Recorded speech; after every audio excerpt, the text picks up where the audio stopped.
दोस्तों, मैं हूं हिलेरी। आप सुन रहे हैं हिलेरी स्टोरी हिलेरी के साथ।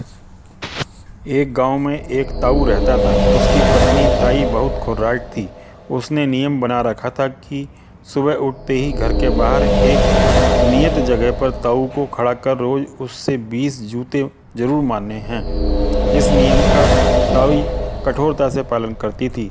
ताऊ शादी के कई महीनों तक तो इस उम्मीद के साथ जूते खाता रहा कि कभी तो ताई को तरस आएगा और जूते मारने का नियम छोड़ देगी। पर ताई कहाँ मानने वाली थी। आखिर एक दिन ताऊ काम के बहाने घर से निकला और गांव छोड़कर भाग गया। अपने गांव से दूसरे गांव में जाकर ताऊ ने एक बनिए के यहाँ नौकरी कर ली। ताऊ के भागने के बाद भी ताई अपना नियम निभाना नहीं भूली।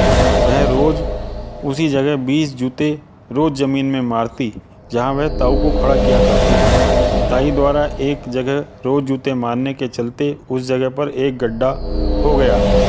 उस गड्ढे के नीचे एक भूत रहता था। जैसे जैसे गड्ढा गहरा होता गया, ताई के जूते भूत के सिर में लगने लगे। बेचारा भूत रोज जूते खाकर बड़ा दुखी होता। सोचा, ताऊ ने भागकर अपना पीछा छुड़ा लिया, पर मैं कैसे भागूं? काश मैं मंत्रों से बंधा नहीं होता तो अब तक ताऊ की तरह यहाँ से भाग जाता। काश ये तांत्रिक द्वारा गाड़ी हंडिया फूट जाए, जिससे मुझे बंधन से मुक्त हो जाऊं और यहाँ से ताई से छुटकारा पा लूं। कुछ वर्षों बाद ताई द्वारा लगातार उस जगह जूते मारने के चलते गड्ढा गहरा होता गया और हंडिया थोड़ी बाहर निकल गई। उसके ऊपर जूते पड़ते ही टूट गई। हंडिया टूटते ही भूत आज़ाद हो गया। उसने भी आओ देखा न ताऊ उसी दिशा में दौड़ लगा दी जिधर ताऊ गया था। दौड़ते दौड़ते भूत भी उसी गांव में पहुंच गया जहां ताऊ बनी हुई मजदूरी करता था। भूत की नज़र जब ताऊ पर पड़ी तो वह ताऊ के पास गया और ताऊ से कहने लगा, तू तो 7-8 महीने जूते खाकर भाग आया और यहाँ मैं रोज पीछे तेरी ताई से जूते मारकर खाता था। एक बाल भी नहीं छोड़ा मेरे सिर पर।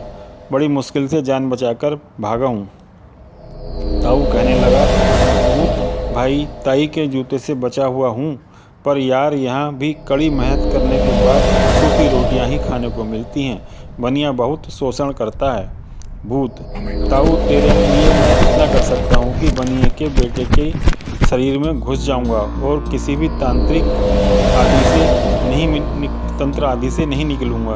तब बनिया पूरा दुखी हो जाएगा। तू बनिए से जाकर बहुत सारे धन के बदले मुझे निकलने का सौदा कर लेना। मैं तेरे कहने पर ही निकलूंगा। इस तरह तू धन और धान्य में सफल हो जाएगा। इस बात का ध्यान रखना, बनिए के बेटे शरीर से निकलने के बाद जिसके भी शरीर में घुसूं वहाँ मत आना, और आ गया तो तेरी गर्दन तोड़ डालूंगा।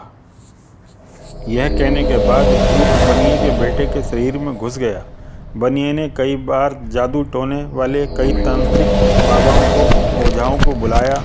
उस भूत को उसके बेटे के शरीर से कोई नहीं निकाल सका। तब ताऊ ने बनिए को कहा कि इस भूत को निकालना तो बहुत बाएं हाथ का खेल है, बस थोड़ा ध्यान देना पड़ेगा।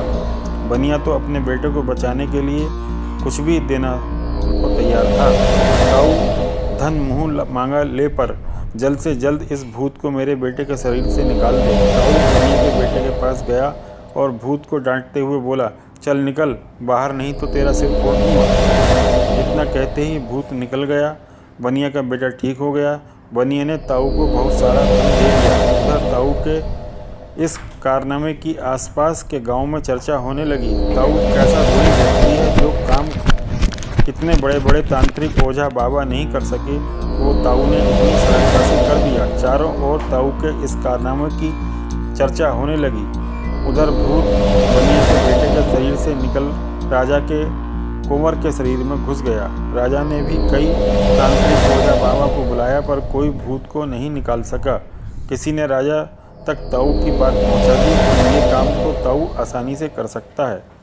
राजा ने अपने आदमियों को ताऊ के पास भेजा। तब ताऊ फंस गया। एक तरफ भूत की चेतावनी की गर्दन तोड़ दूंगा और दूसरी तरफ राजा का खौफ। ताऊ ने राजा के लोगों को समझाया कि वह इस बारे में कुछ नहीं जानता, वो बनिया का बेटा ऐसे ही तुक्के में ठीक हो गया।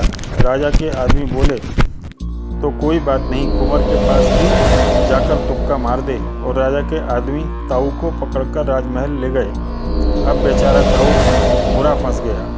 भूत के पास जाए तो गर्दन तोड़े और न जाए तो राजा गर्दन काट दे।